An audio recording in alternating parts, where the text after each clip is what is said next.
Right now, I want to discuss the end of traditional Muslim marriage in the modern world as we know it. And I don't say this very lightly. For a majority of my life, I have thought of this Muslim marriage as something that's indestructible, like an inflammable relationship. I thought that, I used to say this, even if everything goes wrong, one thing you can be sure of, two things you can be sure of, sorry, is that real estate will go up and Muslim women and Muslim marriages will stay uncorrupted. This is before I was very close with the Muslim community. So I had this, I guess, like an idealistic image of it, you could say. Because at the time, I wasn't really hanging out with many Muslims.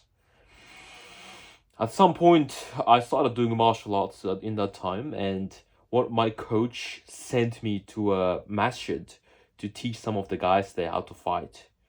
And when I went there, it was my first introduction to the Muslim world. The entire time, I came from a Muslim country, I was a Muslim, but I mean, I am a Muslim still, just to clarify that. But the entire time, I never really met anyone from the same faith. I knew a few people at school here and there, but I was never really friends with them. But I had pretty high hopes. I thought this is where I'm going to belong. I was wrong. I looked at the men there and I looked at their social media. I met the people. I saw some of the married couples.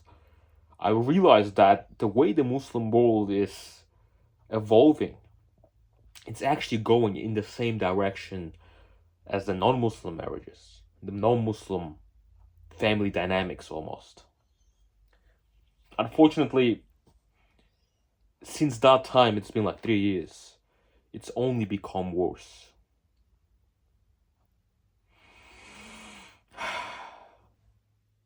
What is causing this problem?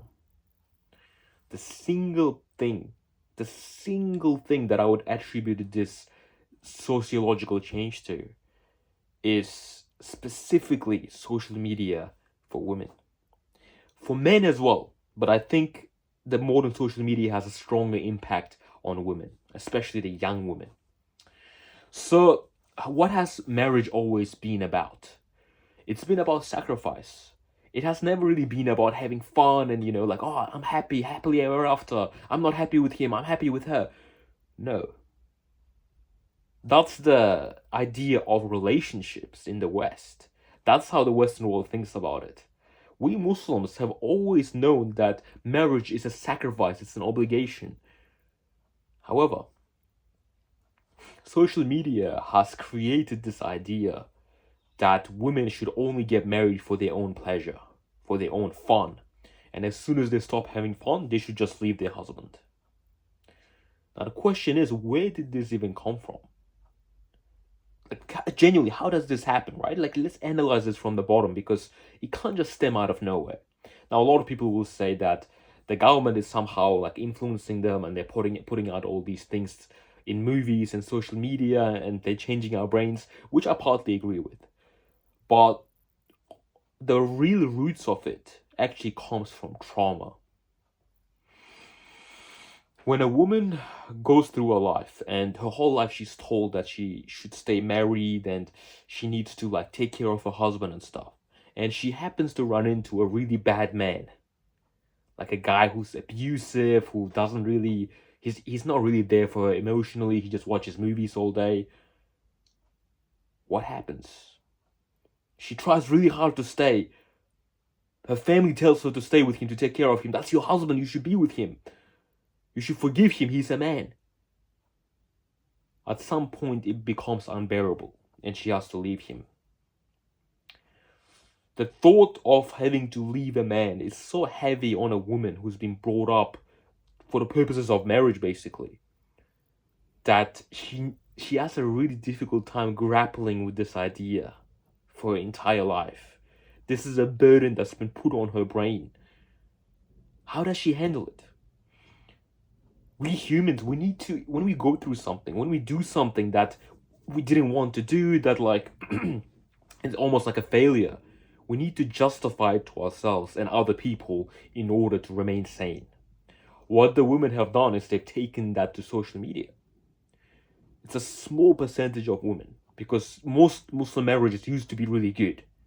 We can agree on this. It was a very small percentage where women got sort of taken advantage of or like abused and whatnot. Those women come out and they tell young women that you should just not get married. If he says, this is a very common thing they say. If he gets angry at you even once, if he raises his voice at you even once, you should leave him. That is literally a single sentence. Is it one sentence? Yeah, one sentence. That could literally end marriages for good. And I'm not exaggerating. It could literally ruin the idea of marriage completely. As a man, we get angry. Muslim women used to be raised with this idea that he's a man, we need to tolerate some things from a man because his natural manhunt, like a hunter gatherer, so not hunter gatherer, like just a hunter, like protector instinct. It comes with a bunch of anger. So men do get angry. This is just a fact. So women have been taught to tolerate that. And that worked out really well. Because guess what? We men, at least someone like me, we've been raised to tolerate women who are emotional, who are childlike, who are manipulative, who cry all the time. I'm not going to look at a woman who cries all the time and say, what's wrong with you? You're weak. I'm going to understand that's a woman. She's emotional. I understand her. I'm not going to get angry at her. I'm not going to make her feel bad because each gender, both genders, have to make certain sacrifices for the other because we are so different. We all have our shortcomings. But the women online tell them, as soon as you don't like something, you should just leave. And they tell them you are perfect the way you are.